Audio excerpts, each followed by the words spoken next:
निकलता है उसको ब्लैक बॉडी रेडिएशन कहते हैं और जनरली वो वाइट रेडिएशन होता है। क्या होता है ये एवरी वेवलेंथ इज प्रेजेंट, इसको कहते हैं वाइट एक्सिस। बिकॉज लिख देना नीचे, these are also continuous spectrum is also known as the spectrum of light x-rays।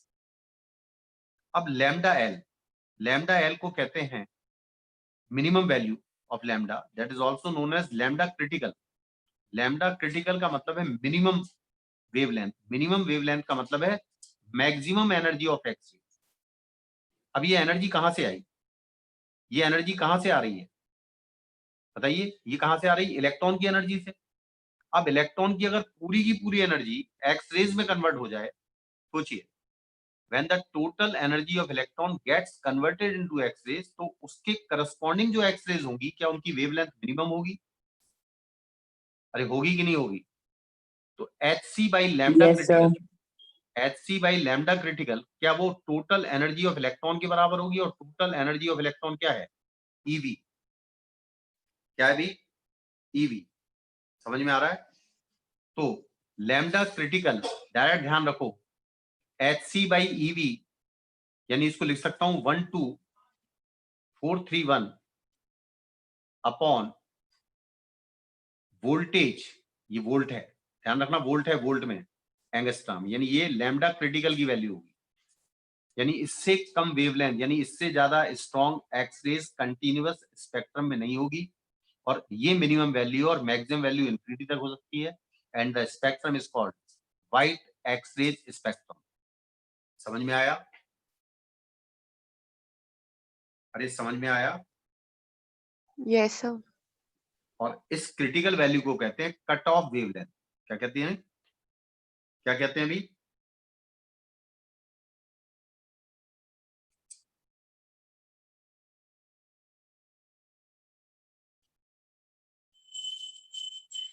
Sir नहीं आया। क्या नहीं आया? अरे ये टोटल एनर्जी इलेक्ट्रॉन की अगर एक्स रेज में कन्वर्ट हो जाए, एक्स रेज फोटोन है, फोटोन की एनर्जी क्या एच अपॉन लैम्डा होगी, तो लैम्डा Yes, sir. क्रिटिकल की वैल्यू आ गई ना मिनिमम वेवलेंथ। और ऐसा कब Yes, होता है? sir. ऐसा कब होता है? जब टू लिखो, it happen for critical wavelength happens when total energy of electron gets converted into x-rays।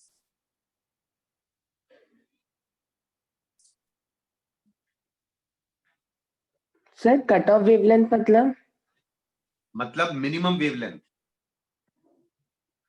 और वेवलेंथ रेंज क्या होगी? लैम्डा क्रिटिकल से लेके इंफिनिटी तक। क्या होगी भाई? Yes sir. समझ में आया कि नहीं आया? और कंटिन्यूअस स्पेक्ट्रम का मिलने का रीजन क्या है? Due to acceleration of electron in the electric field of nucleus of target, sorry nucleus of target atom. समझ गया ना? अरे समझ गए कि नहीं? समझ में आया सबको? Yes sir. सर क्या पॉइंट बोला आपने? यार मैं याद थोड़ी रहता है। कंटिन्यूअस स्पेक्ट्रम हमें acceleration of electron of the electric field of nucleus of target से मिलता है ना। अब आप गौर से देखिए, हाँ सर। जो लैम्डा क्रिटिकल है क्या वो directly proportional to potential difference है जो कैथोड और एनोड के बीच में लगा है कि नहीं है? अरे है कि नहीं? हाँ सर। अरे बोलेंगे सब लोग, सब लोग बोलेंगे प्लीज। तो अगर मैं, अरे सब लोग बोलते नहीं है ना, चक्कर ये, अगर मैं ये ग्राफ बनाता हूं आई का, यानी इंटेंसिटी, ये आई करंट नहीं है, भूल गई कहीं करंट बना दो, और ये लैम्डा है, तो मान लीजिए ये ग्राफ मिल रहा है हमें।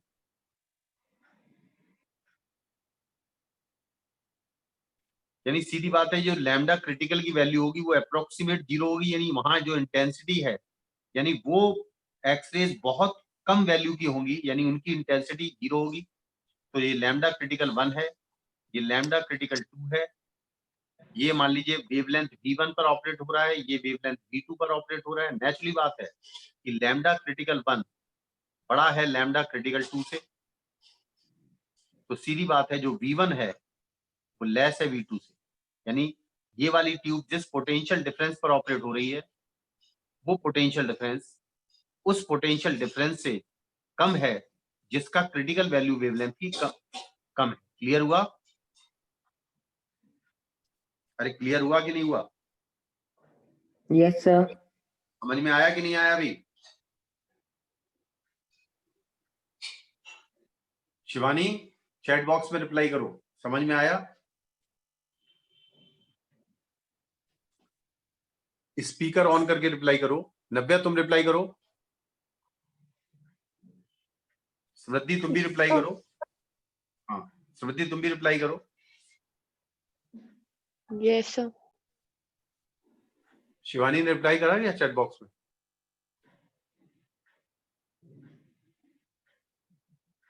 नहीं करा? Yes, sir. अच्छा, क्या लिखा उसने? समझ में आ रहा है ना? Yes, sir. अब एक्चुअली सवाल कंटिन्यूअस एक्सरेज पर ग्राफिकल आते हैं, जो मैंने बताया, इससे ऊपर नहीं आता सवाल, लेकिन मेन इसमें होता है करेक्टरिस्टिक एक्सरेज। अब ये करेक्टरिस्टिक क्या है? करेक्टरिस्टिक जनरली हम बात करें तो करेक्टरिस्टिक एक स्पेसिफिक प्रॉपर्टी होती है टारगेट की। किसकी प्रॉपर्टी होती है? टारगेट की। तो उसने देखा कि भाई अगर हम कंटिन्यूअस एक्सरेज का स्पेक्ट्रम बनाएं तो हमें ऐसा स्पेक्ट्रम मिलता है, ये इंटेंसिटी वर्सेस वेवलेंथ का।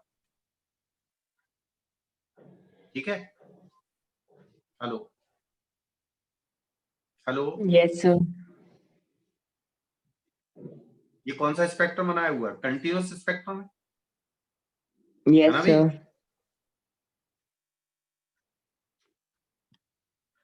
लेकिन जो रियल स्पेक्ट्रम होता है उसमें कुछ पीक्स मिलते हैं आपको। We obtain some peaks.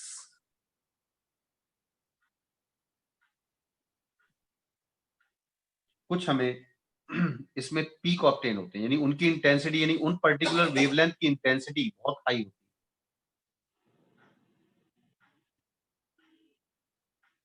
ये कैरेक्टरिस्टिक होती है मेटल की। समझ में आ रहा? अरे आ रहा है कि नहीं? बाकी पार्ट तो कंटिन्यूअस है लेकिन बीच में पीक्स हैं। तो इन लाइंस को, जो अपन को ये मिलते हैं, इनको लाइन को कहते हैं के अल्फा लाइन, पहले वाली अल्फा, फिर के बीटा बताऊंगा, के बीटा और के गामा एंड सो ऑन, और भी मिलेंगे, M alpha, M beta and so on. ठीक है? क्लियर है? यानी we obtain some peaks in continuous spectrum, और ये जो पीक्स मिलते हैं, ये जो ग्राफ ऑब्टेन हो रहा है, ये सीधी बात है कंटिन्यूअस तो है नहीं। तो ये जो है करेक्टरिस्टिक एक्सिस है, क्या है ये? क्या है ये? Characteristic X rays. सर थर्ड वाली पीक पे क्या लिखा है? के। ये gamma, alpha beta Yes, sir. Gamma. लिया? अरे लिख लिया?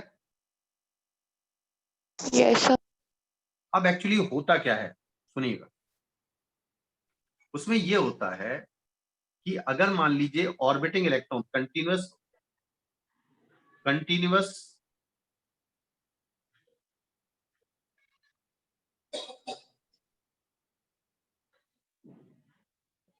मान लीजिए ऑर्बिटिंग इलेक्ट्रॉन था। क्या था ये? क्या था? Orbiting electron. और जो हमारा इलेक्ट्रॉन, जो हमने बम्बार्डेड किया इलेक्ट्रॉन, वो इससे टकरा के और ऐसे निकल गया। इसके कारण क्या हुआ? कुछ एनर्जी को रिसीव करके, ध्यान रखना बोर्स मॉडल नहीं है ये, या बोर्स मॉडल के हैं, तो ये कुछ एनर्जी को रिसीव करके यहां से यहां पहुंच गया, और जब ये वापस लौटा तो ये जो एनर्जी होगी ये मिलेगी अपन को लाइन स्पेक्ट्रम, क्योंकि ये वाली मान लीजिए, ये वाला है मान लो एल, ये के शेल है, और ये एल शेल है, K L M N stationary orbit होती ना।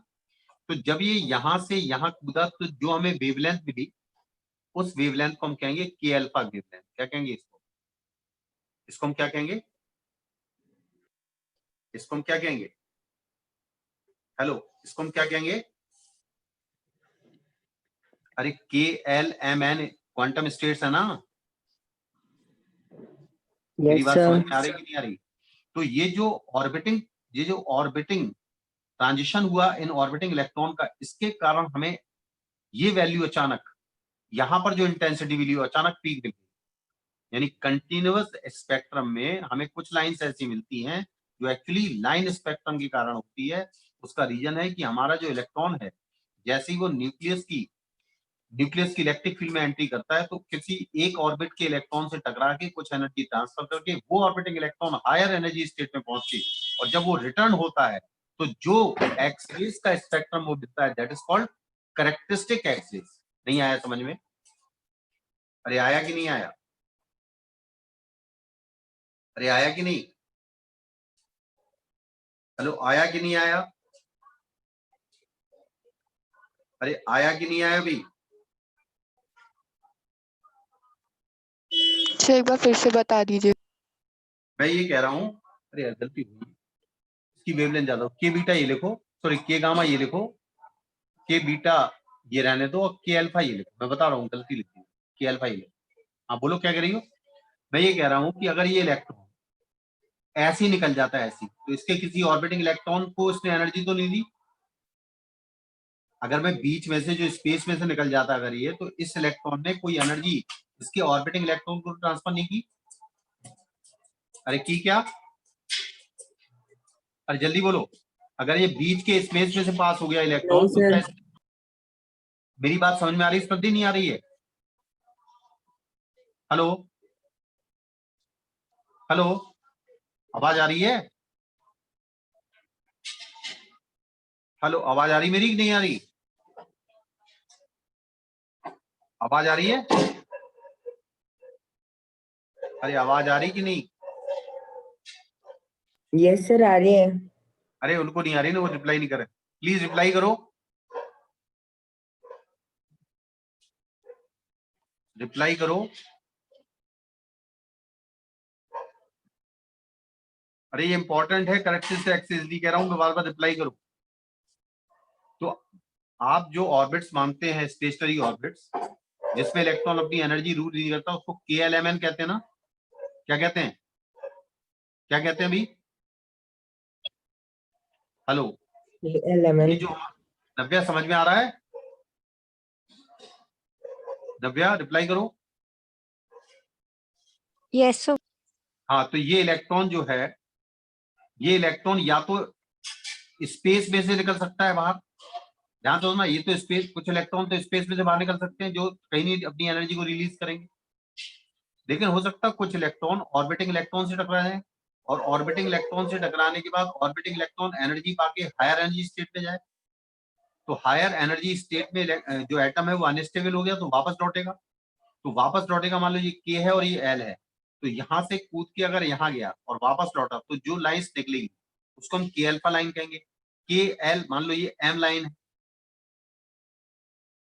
और इसके ऊपर एन लाइन है, ये सब पढ़ा होगा, क्वांटम स्टेट्स हैं। तो मान लो ये इलेक्ट्रॉन कूद के यहाँ पहुंच जाए और यहां से वापस आए तो इसकी एनर्जी ज्यादा होगी। जब इसकी एनर्जी ज्यादा होगी तो उसकी वेवलेंथ कम होगी, तो ये लाइन होगी के बीटा लाइन। और मान लो यहां से कूद के एन वाली लाइन में पहुंच जाए और एन वाली लाइन से वापस कूद के आए तो यहां से जो एनर्जी एमिट करेगा वो के गामा होगी, सॉरी के अल्फा के बीटा, हाँ के गामा। अब के गामा की वेवलेंथ और कम होगी। मेरी बात समझ में आ रही है? आ रही कि नहीं? क्लियर है? Yes, sir. तो अगर वो के शेल में रिटर्न होता है, के शेल में इलेक्ट्रॉन रिटर्न होता है, तो जो लाइन सीरीज है वो के वाली सीरीज है, के अल्फा के बीटा के गामा। मान लो यहां से यहां लौटा तो ये होगी एल अल्फा, यहां से यहां लौटा ये होगी एल बीटा। नहीं आ रहा समझ में? अरे आ रहा है कि नहीं? आ रहा है कि नहीं? यस तो ये हाँ by sir. Knock, actually characteristic axis का मिलने का रीजन ही है by knocking the bombarded electrons to the orbiting electrons. यानी इन इलेक्ट्रॉन्स की नॉकिंग है उन इलेक्ट्रॉन के साथ जो कि ऑलरेडी ऑर्बिट कर रहे हैं। समझ में आ रहा है कि नहीं आ रहा? आ रहा है कि नहीं? हेलो, आ रहा है ना? Yes, sir. अरे समझ में आ रहा है सबको? मेरी बात बताओ जल्दी। Yes, sir. तो एक्चुअली कैरेक्टरिस्टिक एक्स-रेज मिलने का रीजन क्या नॉकिंग ऑफ ऑर्बिटिंग इलेक्ट्रॉन है? Yes, sir. तो लिखिएगा, हेडिंग डालिए, ये बना लिए डायग्राम। सर बट प्रोडक्शन एक डायग्राम में ये है कि सर जो नॉर्मल मैक्सिमा आ रहा था कंटिन्यूअस का, उससे भी ज्यादा पर्टिकुलर मैक्सिमा आ रहे हैं, तो ये जो बीच में लाइंस आ रही हैं, एक पर्टिकुलर वेवलेंथ की आ रही है, सबकी नहीं आ रही। यानी उसमें केवल इलेक्ट्रॉन की एनर्जी एसोसिएट नहीं है, बल्कि जो ऑर्बिटिंग इलेक्ट्रॉन गया कूद के उसने जो एनर्जी रिवॉल्व की वो भी इन्वॉल्व हुई। अच्छा। समझ गए? किसी यस पर्टिकुलर सर। वेवलेंथ की लिखिएगा, production of characteristic X-rays.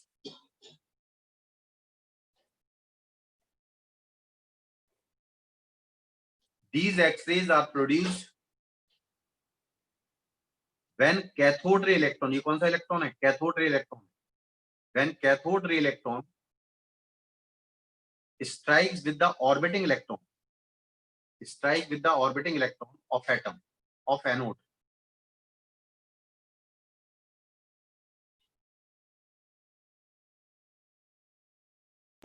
Sir एक बार रिपीट कर दीजिए। These X-rays are produced when cathode ray electron strikes with orbiting electron of atom of anode. देख लिए?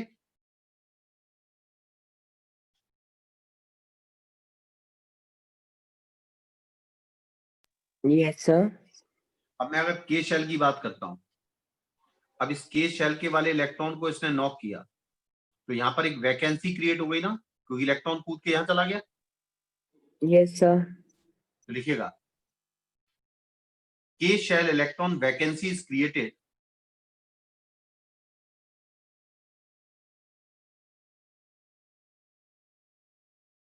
to fill this vacancy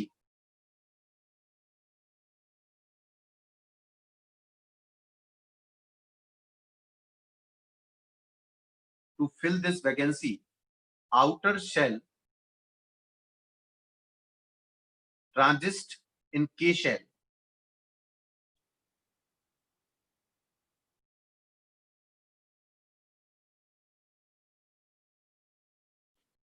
So a particular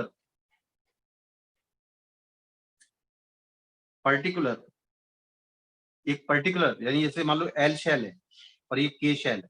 अब L shell से electron कूद के आया यहाँ पर, तो इसको हम कहेंगे K अल्फा। क्या कहेंगे इसको? क्या कहेंगे? के अल्फा। K alpha. और अगर वो M के बाद कूद के आया K में, तो ये क्या कहलाएगा? K beta. तो ये जो K alpha, K beta and so on, इनको कहते हैं कैरेक्टरिस्टिक एक्सिस। क्या कहलाती हैं? These are known as, arrow के नीचे लिखना, these are known as sir ये कैरेक्टरिस्टिक। क्या था? So particular. क्या? So particular. पर्टिकुलर वेवलेंथ, यानी K अल्फा की पर्टिकुलर वेवलेंथ होगी, K बीटा की पर्टिकुलर वेवलेंथ होगी। ये दो एनर्जी लेवल्स का डिफरेंस है ना hc बाई लैम्डा से, है कि नहीं? Yes sir. So particular wavelength spectrum is limited. Clear हुआ? Yes sir. तो ये लिख दीजिएगा, कंटिन्यूअस एक्सरेज है ये। थोड़ा और अच्छा बना देता हूँ मैं, और ज्यादा डिटेल इधर लाओ। अब जैसे मैं बात करूं, अब ये बताओ K अल्फा की एनर्जी ज्यादा होगी कि K बीटा की? Yes sir. क्या? यस, क्वेश्चन तो पूछने दो मुझे।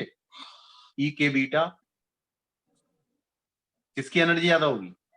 अल्फा वाले की। K E बीटा की ज्यादा होगी, क्योंकि ये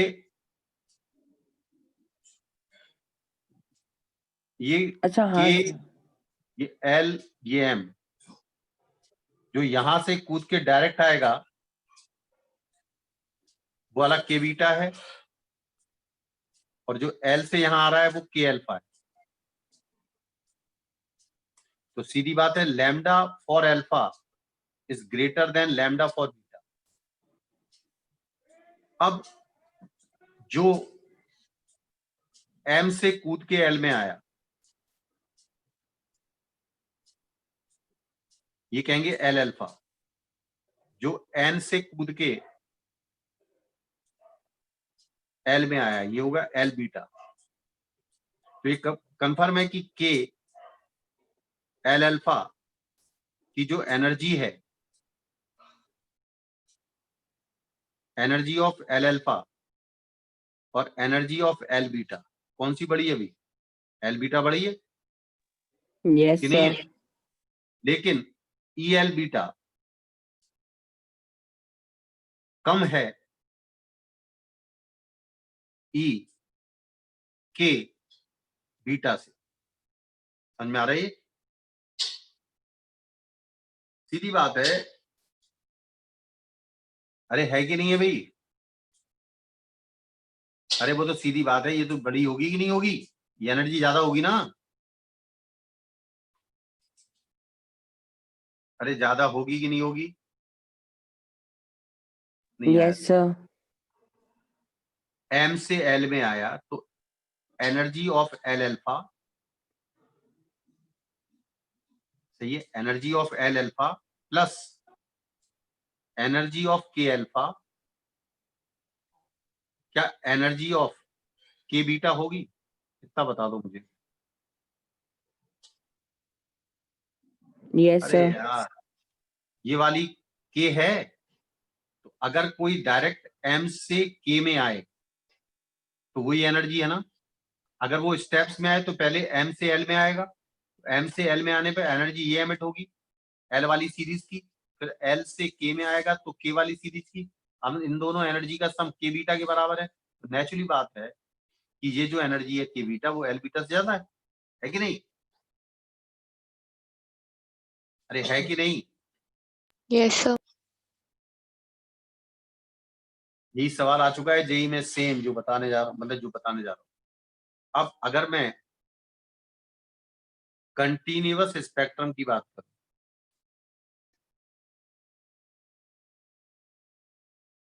ये वाली, ये वाली, ये वाली, ये वाली, ये वाली एंड सो ऑन, क्या ये के गामा है या के बीटा है? ये क्या ये के अल्फा है?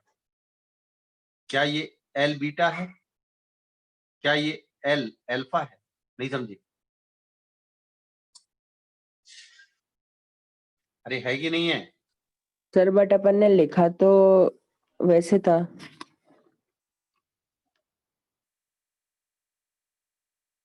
समझ में आ रहा? सर बट अपन ने लिखा तो ऐसे था, alpha beta gamma descending order में, वो जो ग्राफ बनाया था पीछे। उस पे मैंने सही कराया था, देखो जरा क्या लिखा था, के गामा, के बीटा, के अल्फा, उसको चेंज कराया था ना मैंने। लिखो नहीं तो क्या करूंगा।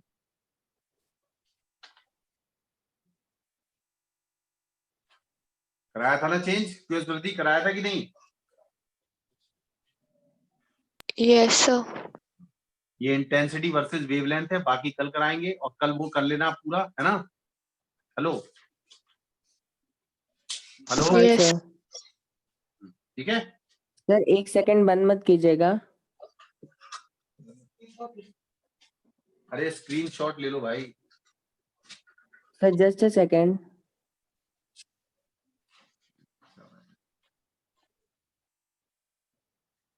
कर ले तो कर लो। हाँ सर।